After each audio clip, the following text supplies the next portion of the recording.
Imagine this. You work hard. You save what's left. You invest carefully, avoid risk, and trust the system that promises security. Yet, decade after decade, the numbers in your account rise while the power of those numbers falls. Your wealth isn't stolen in a robbery. It's drained in silence. You blame prices, politics, or bad luck. But the truth is far more deliberate. You are living through an economic strategy, one so old, so refined, that most people mistake it for normal life. It's called financial repression, the invisible mechanism that transfers wealth from citizens to their governments, without a single vote, without a single law, and without most people ever realizing it happened. It's not about corruption or conspiracy. It's about arithmetic and survival. When debt gets too big to pay back, governments have only two choices: admit bankruptcy or quietly change the value of money itself. And for most of history, they've chosen the quiet option. Every empire spends more than it earns. Rome did it with legions. France did it with palaces. America does it with wars, welfare, and bailouts. Debt is the political drug no leader can resist because it buys time. Borrowing lets a government promise prosperity today and postpone the pain until after the next election. But there comes a point when debt outgrows taxation, when interest payments alone threaten to swallow budgets. At that moment, rulers face an impossible choice. Default is honest, but fatal. It breaks faith with creditors and voters alike. Inflation is dishonest, but survivable. It allows the government to pay its debts in money that's worth less tomorrow than it is today. Inflation is the oldest political trick in the book, a stealth tax that works precisely because most people don't understand it. Financial repression is how modern states manage that trick. It's not just inflation, it's inflation made systemic. Central banks keep rates below inflation so that anyone holding savings in banks, bonds, or pensions loses real purchasing power every year. Regulations and incentives push savers into domestic government bonds. Pension funds are required to hold them. Banks are encouraged, or even obligated, to buy them. Citizens are told this is safe investing. Prices rise faster than interest, eroding the real value of outstanding debt. Governments quietly emerge with lighter balance sheets, while savers and retirees find their nest eggs melting away. It's taxation without legislation, theft without fingerprints. After World War II, the United States and Britain faced debts so enormous that repayment seemed impossible. The UK owed more than twice its GDP, the US about 120%. So they didn't pay it back, they inflated it away. Interest rates were kept below inflation for nearly 3 decades. Pension funds and insurance companies were forced by regulation to hold government bonds. Inflation averaged 3 to 4%, sometimes more. By 1970, the UK's debt to GDP had fallen to under 60% and America's to 35%. It was hailed as a triumph of economic management. But what really happened was wealth transfer on a massive scale. Every saver, every pensioner, every worker with money in a safe account subsidized the state through the slow evaporation of their purchasing power. And because it happened gradually, hidden inside the rising price of milk and rent, there was no rebellion, no crisis, no accountability. Financial repression didn't end with the post-war boom. Japan perfected it. By the 1990s, after its property and stock bubbles burst, Japan entered what economists call the lost decades. Growth stalled, debt soared, and the government faced a nightmare: how to service a debt mountain that had risen above 200% of GDP without triggering default. The solution was the same old formula: near-zero interest rates, endless bond buying, and a compliant domestic savings culture. For 30 years, Japanese savers have earned almost nothing on their deposits. Pension funds have been trapped in government bonds that yield less than the cost of living. Real wages have stagnated, and prices barely move. Yet the government survives, rolling over its debt year after year, because the repression works. The debt doesn't shrink, but its burden fades into complacency. The population adapts to a world where money stands still. After the 2008 financial crisis, Western economies quietly imported the Japanese model. Central banks slashed interest rates to zero, printed trillions through quantitative easing, and flooded markets with cheap money. For a decade, they congratulated themselves on avoiding depression.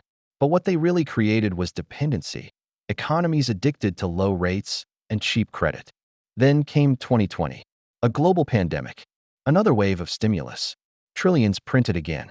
Inflation returned, first as a whisper, then as a roar. By 2022, prices were rising faster than at any time in 40 years. Central banks insisted it was temporary, but it wasn't. It was the bill for 2 decades of debt denial finally coming due. Why not raise rates and stop the spiral? Because governments can't afford to. Every percentage point increase in rates adds billions in debt service costs. At today's levels of borrowing, honest interest rates would bankrupt nations. So policymakers do what emperors and kings once did. They pretend. They claim inflation is under control while quietly redefining it. They keep rates low enough to make saving irrational and borrowing seductive.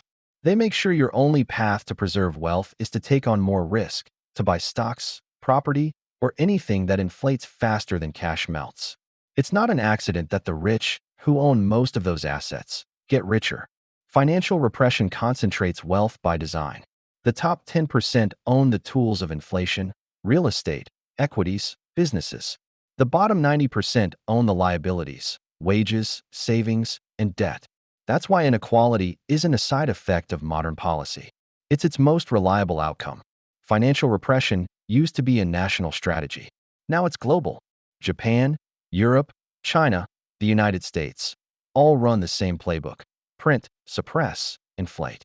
When one country cuts rates, others must follow to protect their currencies. It's a race to the bottom, disguised as coordination. In Europe, negative interest rates punished savers for years. Pension funds struggled to meet obligations. The elderly, those who had done everything right, found their lifetime of prudence turned into slow impoverishment.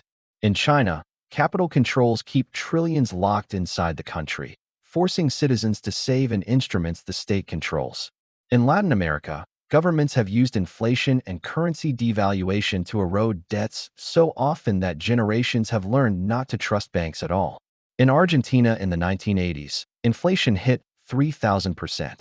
Families who had saved for decades found themselves destitute in months. The pattern never changes, only the slogans do. At the center of it all stands the US dollar, the world's reserve currency. Every major economy trades, borrows, and saves in dollars.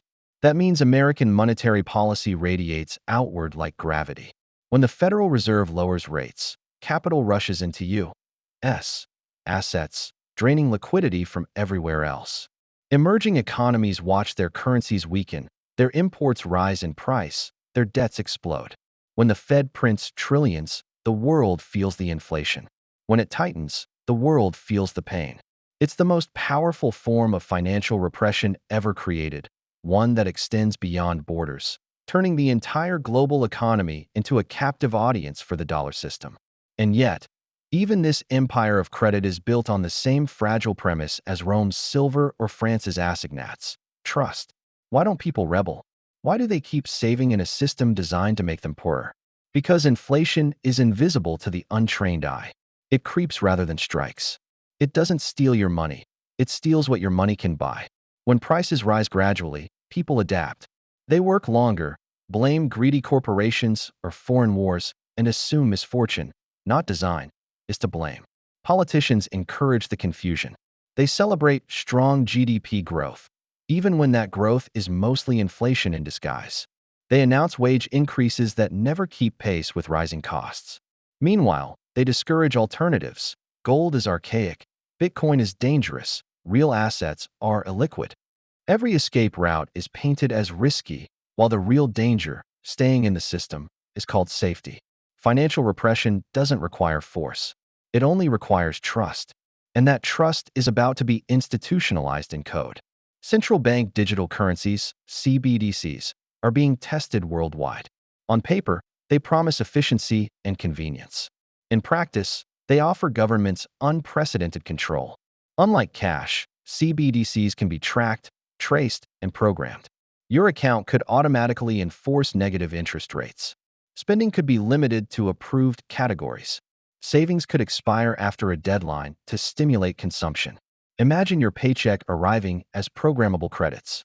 You can't withdraw them, can't move them abroad, can't even save them beyond a set limit. Every transaction is monitored. Every dissenting purchase is visible. That's not dystopia. That's policy testing right now, the next evolution of financial repression. Once cash disappears, escape becomes impossible. History is filled with warnings about this kind of control. When Rome debased its silver coins, confidence collapsed and trade reverted to barter. When France printed paper money to pay its debts in the 1790s, hyperinflation destroyed the monarchy and triggered revolution.